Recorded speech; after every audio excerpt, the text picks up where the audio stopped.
Bonjour à tout le monde. Merci. Décide-moi un mouton, disait le petit prince. Vous vous en souvenez peut-être de l'histoire. Et la réplique du pilote qui s'était fait la réflexion intérieure en se disant « J'avais été découragé dans ma carrière de peintre par les grandes personnes à l'âge de 6 ans. Et je n'avais jamais appris à dessiner, sauf des boas ouverts, les boas fermés. » Vous vous souvenez de ça? Peut-être un peu. Quelqu'un vous a-t-il déjà proposé de dessiner votre école de rêve? Une école que vous aurez vraiment voulu avoir pour vos propres enfants. Une école que vous aurez peut-être même voulu fréquenter lorsque vous étiez petit. Depuis 150 ans, on se concentre à montrer à lire, à écrire, à calculer, à enseigner. Les réformes se succèdent aux 10 ou 15 ans, approximativement. Partout. Pour améliorer les résultats académiques. On se concentre là-dessus principalement. Mais les réformes ont deux caractéristiques assez particulières. C'est que la première des choses, c'est qu'elles sont imaginées par des instances des hauts systèmes éducatifs, bien à l'extérieur des écoles. Et le deuxième élément, c'est qu'elles sont imposées aux écoles, aux directions d'école, aux enseignants. Je vais vous parler aujourd'hui d'une école qui me passionne, une école qui est ma mission de vie. L'école communautaire entrepreneuriale consciente. Une école bien différente. Une école où on propose, au fond, que les jeunes puissent s'entreprendre, que les jeunes puissent apprendre à s'entreprendre, apprendre à entreprendre, apprendre à créer de l'innovation. À créer de l'innovation pour apprendre, en fin de compte, à sortir des sentiers battus, à trouver des solutions nouvelles, à imaginer peut-être ce qui n'a même pas encore été imaginé. Une école très différente. En 1999, on me confie une école, en fait, on me confie 2 écoles. 2 écoles, dont une des écoles avait un indice socio-économique de 8 sur 10. Ça, 8 sur 10 à 10, c'est le niveau le plus élevé de la pauvreté dans un milieu socio-éducatif, pour ceux qui connaissent ça. Eh bien, dans cette école, il y avait des défis assez importants. Des défis multiples. Le décrochage pédagogique, par exemple. Des enfants qui étaient décrochés des méthodes traditionnelles d'enseignement. Vous savez, il y a le décrochage pédagogique, on peut parler du décrochage éducatif. Ça voudrait dire qu'à ce moment-là, qu'on décroche des contenus. C'est la dynamique de l'échec qui arrive. Pire, c'est le décrochage scolaire. À ce moment-là, c'est l'abandon. C'est la non-diplomation. Et on sait ce que ça veut dire. On a vu des résultats assez inquiétants publiés au Québec, mais publiés aussi ailleurs dans le monde. Il n'y a pas que le Québec.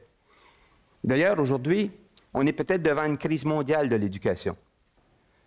On est certainement, à mon avis, devant une crise mondiale de l'éducation. Il n'y a pas qu'au Québec où on se pose des questions. Partout dans le monde, on se dit qu'il faut que les choses changent. Il faut que l'école change. Et on propose bien des choses. Mais pas souvent on arrive à vraiment créer une nouvelle école, à bâtir une nouvelle école. Et peut-être parce que, justement, on a peut-être oublié quelque chose de fondamental, qui serait de refaire rêver les enseignants. Faire rêver toute une communauté. Les faire rêver. Les amener devant un dessin à faire, à dessiner leur école de rêve. Imaginez. Imaginez si on parvenait à le faire. Un jour, dans notre école, on était devant des défis tellement grands et on savait tellement que seul, c'est impossible d'y répondre. Seul, il est impossible de répondre à tous les défis de décrochage, aux défis de délinquance ou phénomènes de délinquance, comme par exemple le tabagisme ou la drogue, même à l'école. Même au primaire. Même au primaire. On était devant des défis qui faisaient que dans l'école qu'on venait de me confier, les gens disaient que c'était l'école à éviter sur le territoire. Cette école-là, on l'évitait. C'était même difficile de trouver des enseignants pour venir y enseigner, parfois. C'est-à-dire venir faire de la suppléance. C'était pas évident. Le défi était entier. Et devant tous ces éléments-là, puis une des choses que je voudrais faire remarquer aussi, à chaque année, on avait un autre problème assez important, c'est qu'il y avait une chute continue de la clientèle scolaire, c'est-à-dire une chute continue du nombre d'inscrits à l'école. C'est un phénomène de décroissance. presque drastique. On savait que dans les années qui allaient suivre, 3 ou 4 ans plus tard peut-être, que l'école allait peut-être fermer ses portes. Le risque était là en tous les cas. Le risque était réellement là. Alors, on s'est mis à travailler ensemble, retenez le mot, ensemble, à dessiner notre école de rêve, pour répondre à ces besoins-là qui étaient nos besoins à nous, les besoins de cette école, les besoins de nos élèves. Et avec les enseignants, peu à peu, on a fini par développer un programme qu'on a appelé un programme d'apprentissage en entrepreneuriat conscient. On venait de créer le cœur et l'âme d'une école communautaire entrepreneuriale consciente. Un programme qui va avoir 4 volets. Je vous les nomme. Sport, art, culture, entrepreneuriat. Ça s'appelait SAC entrepreneuriat. Le S voulait dire en fait sport et santé. Imaginez demain matin une société productive sans la santé. Et tous les défis liés à la santé. C'est important. Les arts. Comment? Vous savez, on rentre dans des entreprises, peu importe où on rentre, c'est attirant de rentrer dans une entreprise lorsqu'elle est belle, lorsque les choses sont bien mises. Les arts permettent de créer la beauté. Et chez les jeunes, parfois, on a l'impression que ça, c'est un peu abandonné ou oublié dans les écoles. La culture. On est 7 milliards sur une planète qui, aujourd'hui, on a besoin comme jamais d'apprendre à partager les ressources qui restent. Comme jamais. Conscient, en fait. Pourquoi? Parce que c'était le fil conducteur pédagogique et éducatif de toute l'école. Un entrepreneuriat, comme disait, je vais citer Rabelais, qui disait, vous vous en souvenez peut-être, « Science sans conscience n'est que ruine de l'âme. » Dans cette optique-là, on s'est mis à faire de l'entrepreneuriat conscient à l'école, à tout égard. On marchait, et au fur et à mesure que je marchais dans l'école, au fil des semaines, des mois, des années, on voyait des projets un peu partout apparaître, des projets fabuleux. Des enfants heureux qui souriaient parce qu'on leur faisait confiance, parce qu'on leur donnait le droit à s'exprimer. Dans cette école-là, il n'y avait rien comme les autres. D'ailleurs, on venait de partout pour la visiter. Plus de 17 délégations d'autant de pays à travers le monde viendront la visiter sur une période de 3 ans. Alors, laissez-moi vous décrire un tout petit peu ce qu'on pouvait voir dans cette école. Par exemple, en marchant juste là, dans une classe de première, deuxième année, on pouvait apercevoir une maison d'édition à l'école, où les enfants, imaginez, devenaient l'auteur de leur propre livre, écrire son livre, illustrer son livre, publier son livre. Attention, avec le 4e de couverture. Oui, oui, la photo de l'auteur, la biographie. C'est sérieux. C'est très sérieux. Imaginez maman puis papa arriver à l'école, les grands-parents voient ces livres-là qui avaient été faits par l'enfant lui-même. Vous comprenez là qu'on peut apprendre le français autrement que par des méthodes traditionnelles. C'en est un exemple. En maths, par exemple, un jour, il n'y a plus d'efface à l'école. Ça a fondu un petit peu. Peut-être que ça a été rongé, je ne sais pas trop. Et les crayons aussi. L'enseignante a un autre défi, c'est qu'elle veut leur faire apprendre les mathématiques, leur apprendre à compter par 5, 10, 15, les concepts d'unité, dizaines, de centaines, soustraire, additionner. Les enfants ont 7 ans. Et elle a l'idée de créer un magasin scolaire. Mais elle ne le dit pas aux enfants. Elle anime la classe. Et elle fait surgir différents noms qu'on pourrait bien donner à cette micro-entreprise, à cette nouvelle micro-entreprise pédagogique. Alors, plusieurs noms sont donnés, et puis à un moment donné, un enfant dit, c'était pas le plus fort académiquement. Mais il a une idée géniale, il dit, bureau en petit. Alors, là, l'enseignante, un peu déconcertée, trouvait, malgré ça, un petit peu trop commercial. Hein? Bon. Monsieur Caron, que je connaissais bien, qui était chez Bureau Gros, était content. Mais, bon.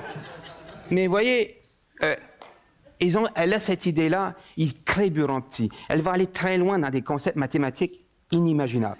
Elle crée, elle leur dit, ben oui, mais là, il faut acheter les articles scolaires, il faut décider ce qu'on va acheter, puis combien? Trop, on reste collé avec à la fin d'année, vous imaginez.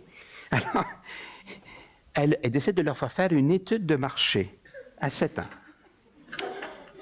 pour appliquer un concept de mathématiques, l'histogramme, qu'on apprend plutôt au secondaire, vous en conviendrez.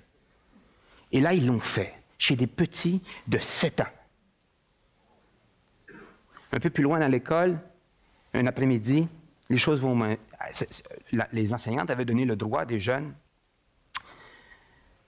d'amener leur jouet favori, c'est une activité récompense. L'école est 8 sur 10, il y a de la pauvreté. Il y a des amis qui n'ont pas du tout de jouet cet après-midi-là. Une animation est faite, parce qu'on est dans une école communautaire entrepreneuriale consciente, et émerge une idée formidable. Mais les enfants décident, mais pourquoi pas dans ce cas-là, pour les amis qui n'ont pas de jouets, pourquoi pas faire une bibliothèque de jouets? Où on pourrait louer les jouets comme à la bibliothèque. Ils imaginent une joujoutèque. Mais dans la pédagogie qu'on avance, les enfants jouent 3 rôles. 3 rôles extraordinaires. Les enfants sont initiateurs, ils seront réalisateurs, ils seront tantôt gestionnaires, prendre des décisions, prendre des risques, planifier, coordonner, conceptualiser. Ils font tout ça. Ils se décident donc d'appeler, eux, leur joujoutèque coffre à jouets incorporé. Aujourd'hui, vous irez voir sur le site Internet, on peut voir la petite vidéo qui est fabuleuse, parce qu'ils vont gagner le Grand Prix national d'entrepreneuriat. Vous savez, oui, le Grand Prix national d'entrepreneuriat est gagné avec cette entreprise d'entrepreneuriat social, cette fois-ci, solidaire. Un entrepreneuriat communautaire. Et d'autres projets comme ça vont prendre forme à l'intérieur de l'école. Un jour arrive une situation qui fait que, et bien sûr, l'école avait changé. Nous n'étions plus devant la même école. Tout avait changé. Tout était transformé.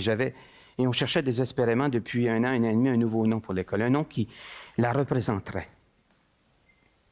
Et voilà que, à ce moment-là, un matin, j'arrive à l'école et une enseignante me dit, j'étais réveillé à 4 heures ce matin, dans la nuit, et j'étais réveillé à quelque chose qui m'est venu à l'esprit, qu'il faut que je vous dise. J'ai un nom que je crois avoir trouvé pour l'école. Je dis, bon? Elle me dit, école Cœur Vaillant. Soudainement, je suis envahi par une émotion incroyable. Je m'en vais dans mon bureau, je ne peux pas dire un mot. En revenant, je reviens, je lui dis, tu sais, j'aime beaucoup ça, École Cœur Vaillant. C'est qu'en fait, elle m'avait ramené dans mon enfance. Quand dans mon entourage, à moi, mon père, mes oncles, dans mon petit village natal d'Acadie, du Nouveau-Brunswick, me disaient, tu sais, mon garçon, quand tu as du cœur et que tu es vaillant dans la vie, tu vas loin. Et pour moi, ça venait incarner toute l'école qu'on voulait, des petits cœurs vaillants partout, les enfants, les adultes, les partenaires de la communauté. Un village unifié, main dans la main, pour changer les choses, pour changer le monde. Et c'est ce qui venait de se passer là. Tellement que l'intérêt et la curiosité du monde est inouïe. On se met à voir, je le disais tout à l'heure, des visites de partout dans le monde. Des gens qui s'intéressent au modèle. Et ça nous amène à une création formidable, à un rêve que j'avais. C'était de dire, est-ce qu'on ne pourrait pas permettre à des enfants d'ailleurs, à des enfants de ma propre province, à des enfants ailleurs au Québec, à des enfants ailleurs au Canada et dans le monde, de profiter de cette éducation-là. Et on l'a fait. Aujourd'hui, l'ensemble des écoles de la province du Nouveau-Brunswick s'inspire de ce modèle, autant au primaire qu'au secondaire. Aujourd'hui, on est dans 25-30 écoles au Québec déjà, dans les écoles primaires, secondaires et désormais dans un centre de formation professionnelle. Le modèle de rendre l'enfant, le jeune adulte, initiateur, réalisateur et gestionnaire, de devenir compétent à s'entreprendre, à entreprendre, à créer l'innovation, fait son chemin. Et surtout l'organisation qu'on propose. Et on a créé l'Organisation internationale des écoles communautaires entrepreneuriales conscientes, grâce à un leader formidable, la commission scolaire Marguerite Bourgeois de Montréal. Une commission scolaire visionnaire et audacieuse, qui a osé. Aux environs de 2005, je vous reste, parce que des fois on se dit, pourquoi l'entrepreneuriat conscient? Mais pourquoi l'entrepreneuriat conscient? Il y a une histoire fabuleuse qui s'est passée à mon école. On est au début septembre et une enseignante sait que l'année sera difficile. Plusieurs élèves ont des difficultés. La moitié de la classe, au moins, ont des dossiers, comme on dit. Les enfants qui ont des difficultés multiples. Et à ce moment-là, elle décide de lancer une chorale pour qu'ils apprennent l'entreprise de soi, à se faire confiance, à s'aimer, à se valoriser. Des jeunes qui ne l'avaient pas eu facile. Des fois, on dit, quand tu pars avec 2 prises contre toi au départ, c'était le cas. J'aimerais vous faire entendre à l'instant ce que j'ai entendu lorsque je suis allé dans cette classe et j'ai dû m'asseoir pour demander aux enfants, pouvez-vous, s'il vous plaît, me la rejouer?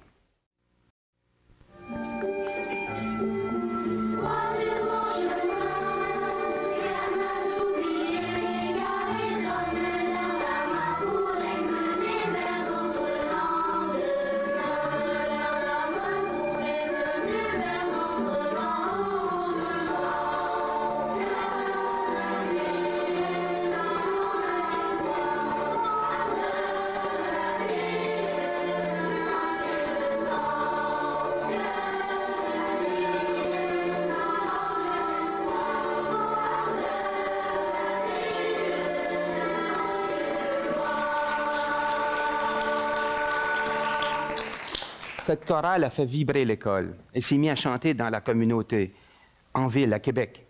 Des avant-spectacles, par exemple, on les faisait venir jusqu'à la salle Albert Rousseau. Cette chorale-là que vous venez de voir, ils l'ont fait. Des enfants qui, pourtant, avaient parti l'année avec... Mais vous savez, ils ont réussi leur année. Ils ont tous réussi leur année. Leur année a été changée et leur vie a été changée. 17 enfants sur 21, c'était sa classe de 3e année que vous venez de voir. Pas sélectionnés dans l'école. 17 enfants sur 21 avaient la voix. Imaginez, le petit miracle. Et cette enseignante nous cachait un secret formidable. Son secret, elle était maître de chorale et on l'avait appris. Grâce au fait que cette école autorisait que les enfants puissent choisir ce qu'ils aiment de temps en temps, que les enseignants puissent offrir ce qui les passionne et que tout le village participe de manière organisée et structurée, de temps en temps aussi, de manière organisée. Vous savez, l'entrepreneuriat conscient aussi parce qu'on est devant cette folle et terrifiante impression qu'une compagnie sans scrupules va bientôt peut-être sortir le dernier minerai du sol, qu'une autre va couper le dernier arbre, que quelqu'un, quelque part, un bateau-usine peut-être, va pêcher ou voler le dernier poisson. Mais il y a de l'espoir, et ce sont les enfants. Et je voudrais vous laisser avec une parole d'enfant qui était très, très heureuse d'avoir réussi son primaire et qu'on lui demandait si elle ne craignait pas aller au secondaire. Voici sa réponse à la fin de son cycle de 6e année. Je sais que je suis capable de réussir ce que je vais entreprendre. Merci à tous.